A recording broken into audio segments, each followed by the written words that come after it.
Um, I didn't realize that I okay, I actually thought that I was codependent with like few select people in my life. Probably not now, but like in the past. And I was like, oh, I've learned my lesson. That's done. And I work really hard not to be codependent with them any longer. And then what is that? Whatever. I've just now realized that I think I'm actually codependent with every person in my life. So that's my fave. That's really great. You go down. Okay. Yeah, I think I'm codependent with everyone because I really care what they think. Hey, what's codependence? I don't know. I don't know. It just kind of feels like I care what they think, probably at some very deep subconscious level. Is that codependent? I'm codependent. Yeah, I'm like depending on them to validate me on some really deep subconscious level, even if I'm like, oh, no, I don't need anything. I'm so chill. My own performance of chillness is so good that I am like still fooling myself at many levels, I think. I'm such a performer. I'm an artist. I'm an actor. Like, I think I'm just gonna keep discovering new layers and I'll just go, oh, all of that was a performance. Which, I mean, it's ultimately good because after every layer, I feel really good because I go, oh, now I know who I am. What was my original point? I like was gonna make a I was gonna like talk about so many things today, and it's now like 8 p.m. and I was just gonna sleep on the couch and not do anything because I'm so sleepy. But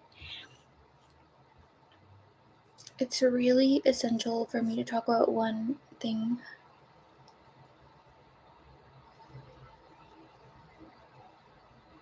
Mm-hmm. Mm-hmm.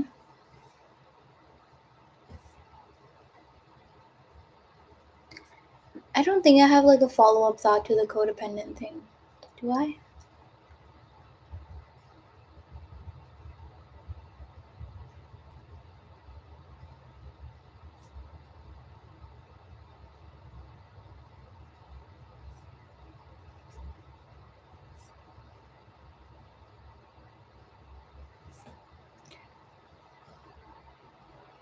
No. Like I don't think I have an answer to it either. I don't know how to get out of it.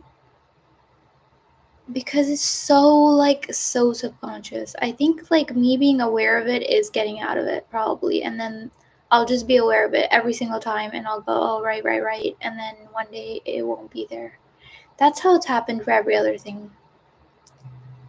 Time moves through us, so we just have to witness.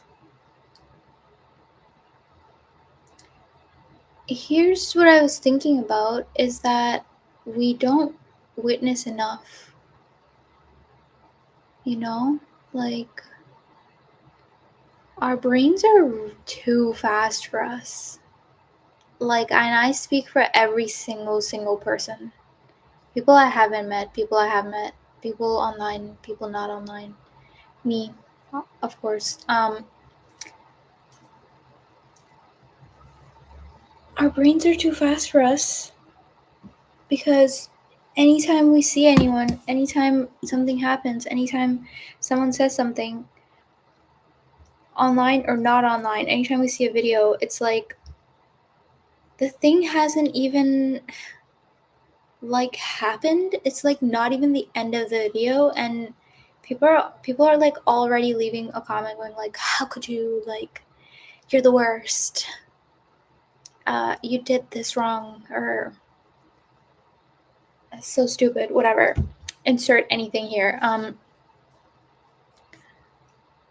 But no one ever like witnesses, even if you're not someone who's gonna like go in the comments and argue, which like I'm not. even I am not just witnessing, I'm like forming a judgment in my mind.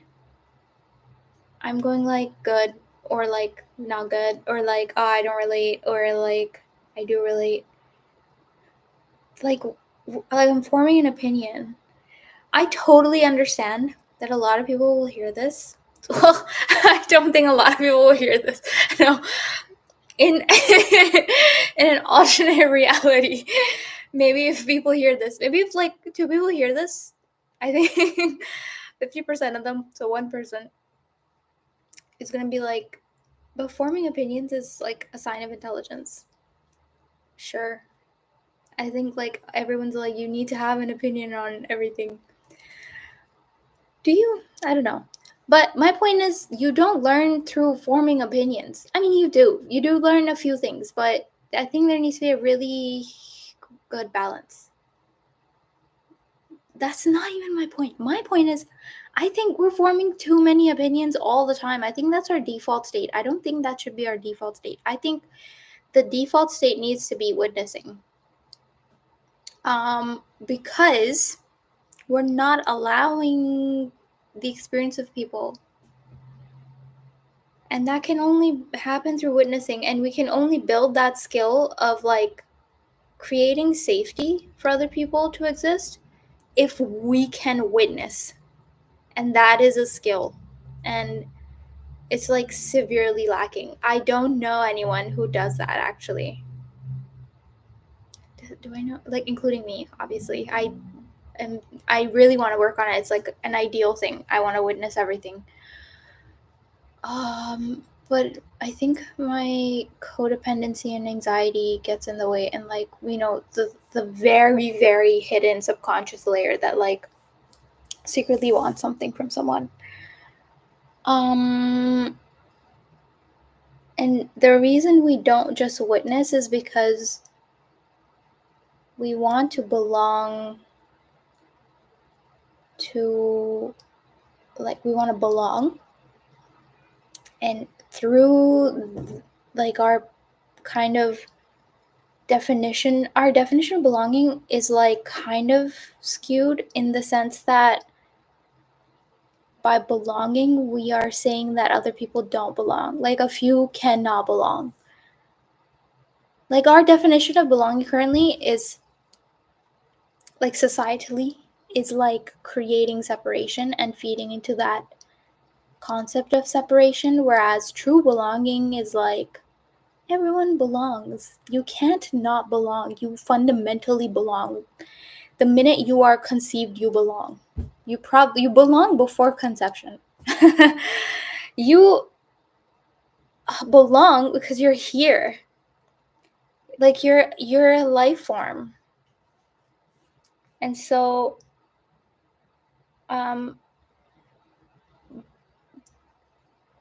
there is no separation. There's no one who doesn't belong.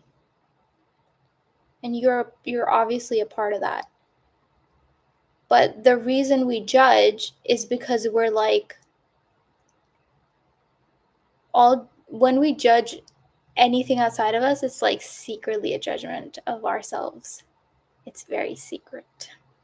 Because we're like, if you go down all the layers of that judgment, it's like the secret truth of that judgment, the core of it is like, if I ever did that, no one would accept me.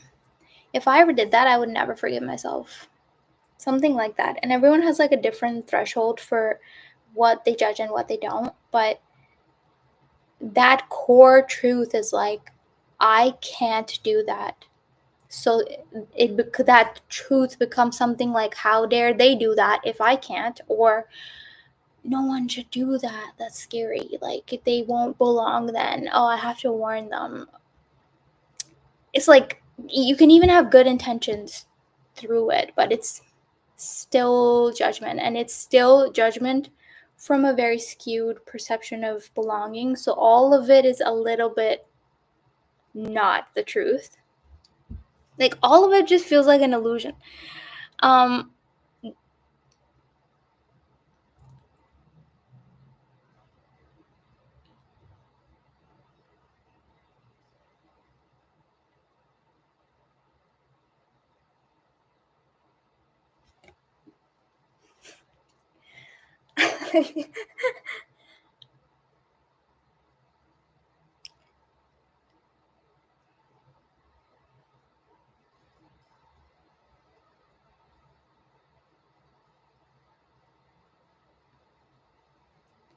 Right.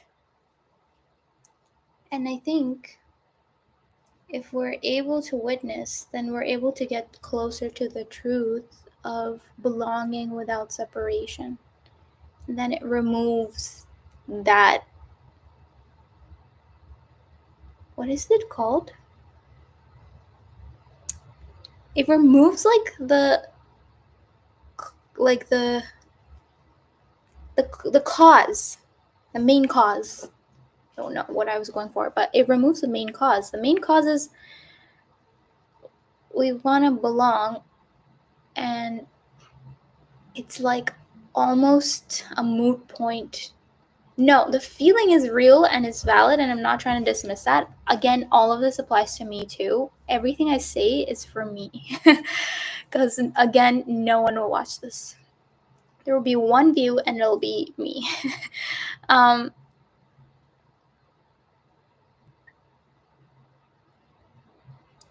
I'm like, there's 1,000 thoughts in me right now.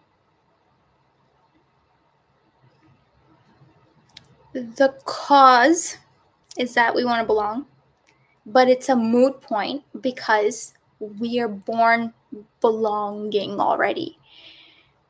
It's like you have a coat, and you've always had a coat, and you're like, oh, my greatest dream is to have a coat, and you like long for it every day.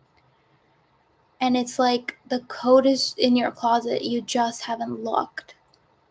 You like don't look because you're like, no, how could I have a coat? I have never bought one since birth. I could never. I have the privilege of owning a coat. Like, how could I buy one? I don't even have any money. And it's like, I know I didn't buy one.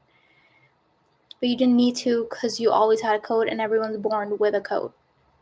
And it's like, you just look around your house. Become aware of the fact that everyone does belong. But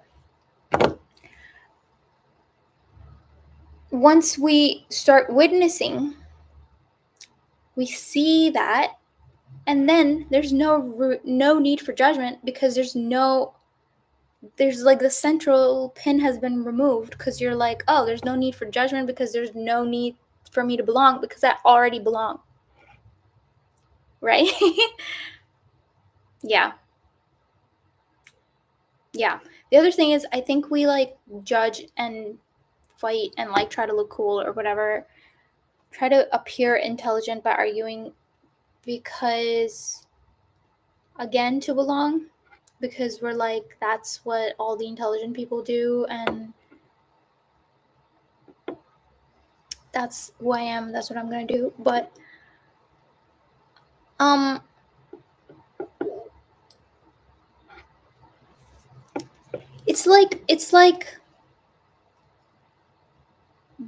it's like we're almost doing that because sometimes we're threatened when the person in front of us is not conforming, and we're like, no, you can't do that. Like when people have tried to make me feel smaller, and I think every time it's been really subconscious on their part. I don't remember having a bully who knew they were doing that. But I have had people who have done that, and it's because they have had people who've done that to them, and also because they're maybe trying to protect me, whatever, like 1,000 reasons. So they've like seen my big energy and my, like, I don't know, like I'm kind of big. I'm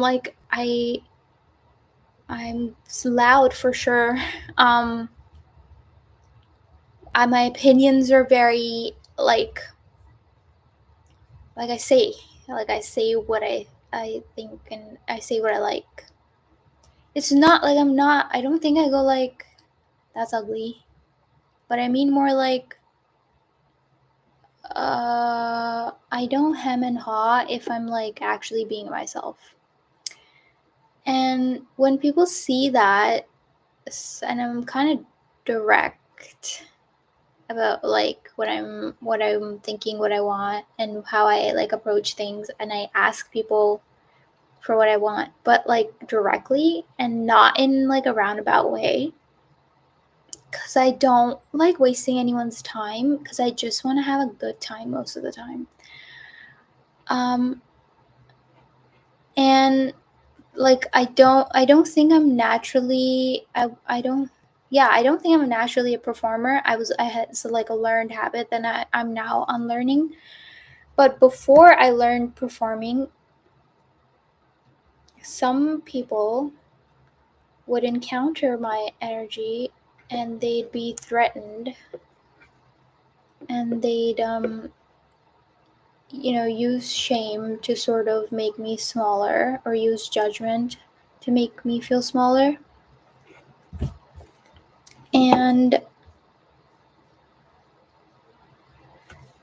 my response to that would be like, I would try to fight it by resisting it, or by being angry internally, or by feeling resentment or feeling resentful, because like I understood that later. Like later, like a few weeks later, I'd be like, oh, like that's what made me feel smaller, and I'd feel resentful then later.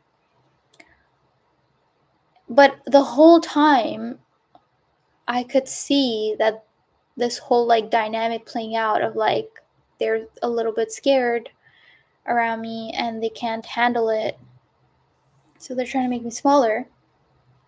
And I would like resist it in whatever way internally. I didn't really resist it outwardly. I would have kind of given, I think, and probably still do, but although it hasn't happened recently. um like I would become smaller immediately, and it would not be a conscious choice. It would be like my body reacting. But now I realize I don't have to fight it, because now, like me right now, the resistance itself also makes my energy smaller. It's like it's feeding the thing. It's like a loop that feeds itself. And what I have to do is actually expand my energy. Hey. What I have to do is actually expand my. What is this one? Why am I crazy?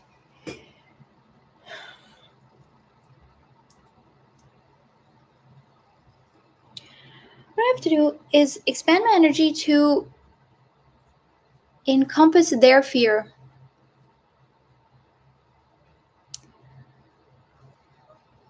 Like, if I walk in with big energy and they're threatened and they go, oh my God, be smaller so I can feel comfortable.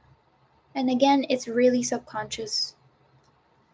Personally, in my life, I've not had anyone who consciously was doing that. Subconscious, this dynamic plays out where they're like, be smaller, and I go, yes, I will, because I don't want to make anyone uncomfortable. That's not what I'm trying to do. And what that results in is everyone remaining smaller than they need to be. Whereas if I walk in with big energy and they go, I'm uncomfortable, please decrease that. I can actually increase it, because I know, and I know my own energy, and I have control over my own energy, and I can increase it, I can expand it to encompass their fear lovingly. Like I can, because I can witness their fear. I don't really know if they can witness their own, because like I said, it's subconscious, like as far as I know. And that way, they can learn to feel safer in my bigness. And then also, in consequence, they will feel safer in their own bigness. Or they might not, but I'm just saying, like, that's a new option that I can create through being big, because they can do that too, obviously. But I have the upper hand currently because I walk in already big. And so what I have to do is expand it to show them, hey, look, I'm so safe, like, and we can both sit in this bigness together and you'll feel safe too. And then they'll be like, yeah, cool. And then they can be as big as they want. Which, like, truly, I think a lot of people are missing out on their own bigness. You know? And if they see me being comfortable in my own energy and how big it is, they will also feel comfortable, not only in my energy, but also in being big themselves, because that's how I felt when I've seen people be big in front of me. You know? I think fighting the thing and resisting the thing internally, even, like, even if you're not really rebelling outwardly, it what is the word? It, like, exacerbates the original issue. It doesn't create a solution for you. It doesn't lead you down a new path.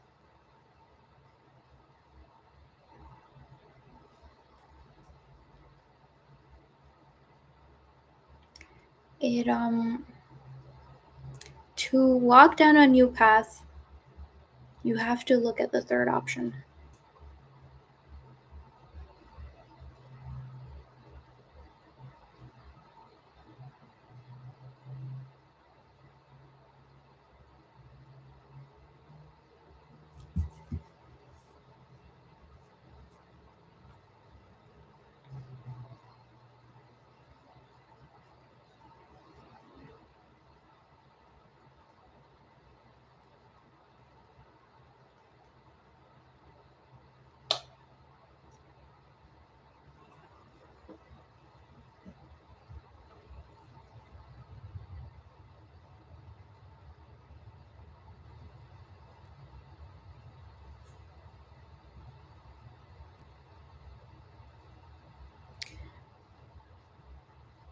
I think a thing that I personally struggle with is the resistance I feel is around, like, perceived disrespect of me. Like,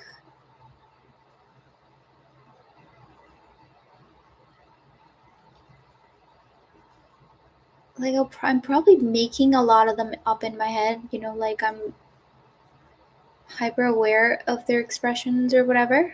Or, like, if someone says something, I'm like, that must be because they don't respect me. But who knows why people say anything, right? But even if they were to, let's say hypothetically someone did disrespect me knowingly and wanted to. Again, I don't know if I've ever experienced that, but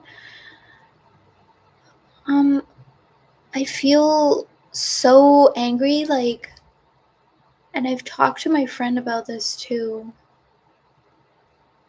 And she's been like, if you know who you are, it won't even matter to you. You know? And she's so right. And it's just one of those things that you have to, like, learn for yourself. And then it hits differently, and then you, like, your body gets it. Like,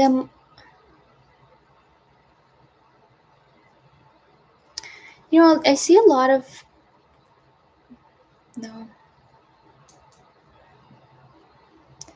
what I do,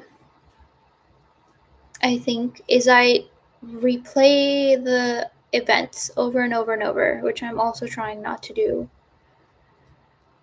Okay, I'll replay the event over and over and over, anything. hanging out with anyone at any time. It doesn't have to be a bad event or good event. It's just like anything is an event to me, to my brain, not to me. And I go, what were my actions? Like, how did I fail? All of that. But then I go, oh, but I did everything right. Like I was so loving. I, gave all my love, like genuinely, sincerely. I still feel love. Like, so why would they do that? Let's like take my mom as an example, right? I'd be like, why would she do that? Why would she behave like that? Why would she not like me? Whatever. But I think the truth is anything anyone does is like solely, exclusively related to their own internal state of being. It's almost like I don't actually think anyone can see anyone outside of themselves.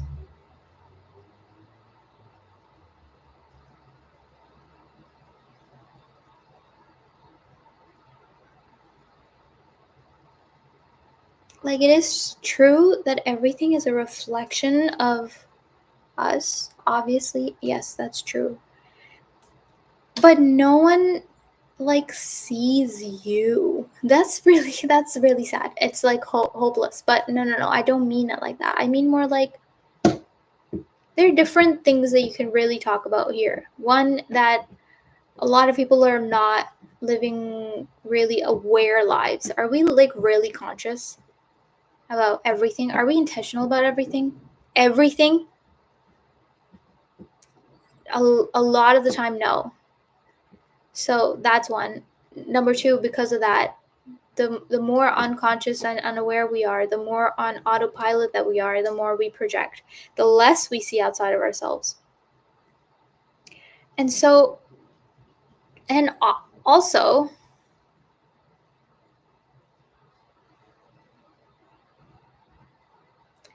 if you're in a state of judgment, I would say you're like not aware. I think if I was like 100% aware of everything within me, judgment would cease to exist. Judgment is only because of something I have not yet accepted in myself. Yeah. Like accepted and loved. So yeah, so if anyone is like genuinely trying to disrespect anyone else, it's because of their own internal state of awareness. So it's like they almost don't even see you. It could be like anyone standing there. It's not about me being disrespected. It's like could be anyone. I could be one of 8 billion people standing there, and the same scenario would play out. And even if I was like hypothetically 100% perfect, which, there's no such thing, but let's say there was in this scenario, even if I was perfect, they wouldn't see it unless their eyes are like ready to see it. So like, I say that because I have not seen so many things because I was not ready to see them, and no one could like pull me out of that. No one could like shake me awake. No one could. They like gave me all the answers, and I was like, even if I agreed with the answers, it didn't click home. And I think the greatest things we can do in our lives, the greatest thing we can do in our lives is, here's the soundbite. The greatest thing we can do in our lives is awaken. Because, like, imagine a world in which we're, like, the majority of us are awakened. Because then, anyone who's not aware or awake to their own, by the way, to their own internal state of being. I'm not even talking about like woke. I'm talking about be aware of what's going on internally, like real to a deeper degree, like very deep.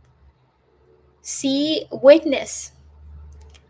We have to go back to witnessing.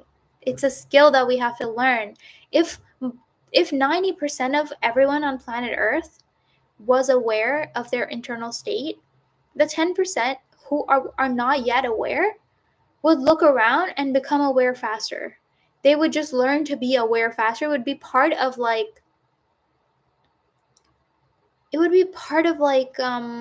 rite of passage of growing up. It would be part of life. It would be something that's like mandatory. It would be like you just do that thing without even thinking about it. It would be an evolutionary skill. Like you grow up and you become aware within that time period. It's not even about really about doing it fast or on some like time-based, time-sensitive deadline, but it's more that there's nothing pushing us to that goal right now. And I think it's something that I want for people because it progresses humanity in a different way, because it makes everyone aware of their own uniqueness, and also make at the same time makes everyone aware that there's no separation.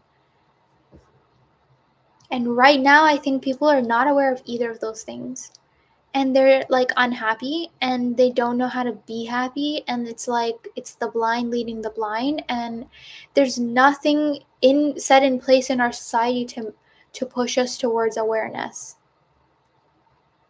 And like again, I'm really not talking about like left versus right, any sort of separation. I'm talking like humanity globally. I think, ideally we would all be aware of our internal states.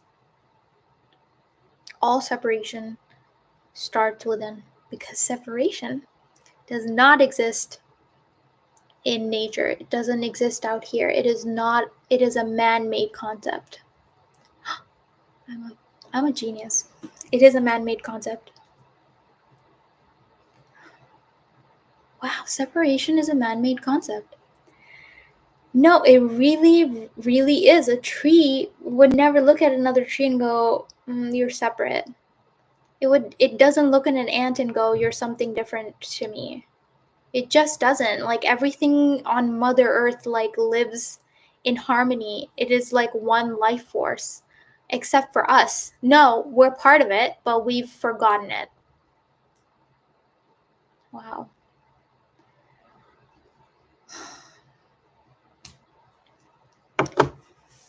But we're gonna get there. Mark my words. 2026, we're gonna get there. Can you imagine? 2027. Okay. Let me look at the calendar. Like, what's 25 years from now? Oh, 2050? No. I want to say 27. 2027, we're gonna be one with the life force. We're gonna learn how to work with the earth in harmony. And we're gonna learn how to be like working with humanity. Like, we're gonna be like brothers and sisters. Like, let's do this together. It's gonna be like we're gonna be like a crew who's like building a house, and we're like, yeah, you do this and I'll do that, and I'll meet you at the end of the day, and then we'll go out for drinks. Like, that's what we were meant to fucking do. What are we doing here? What are we doing? I'm not even talking about like corporate capitalism or anything. I mean, like, keep your jobs, do whatever you want, but like, why are we not working together? You know, like, do your Wall Street and I'll do my art, and we meet at the end of the day and we go, oh my god, what a great day, and we're like all buddies. Why does there need to be some sort of like, you're different and I'm different, so you stay away from me, and you're so stupid and I'm smart? Okay, what do you get from that? Why the power struggle? Why do we need to win? Why do we need to win? I'm gonna leave you with that. I want the answer in my inbox within the next 7 days. Person who wins the why do we need to win question is a real winner. I don't know. Why do we need to win? Okay. Bye. I love you.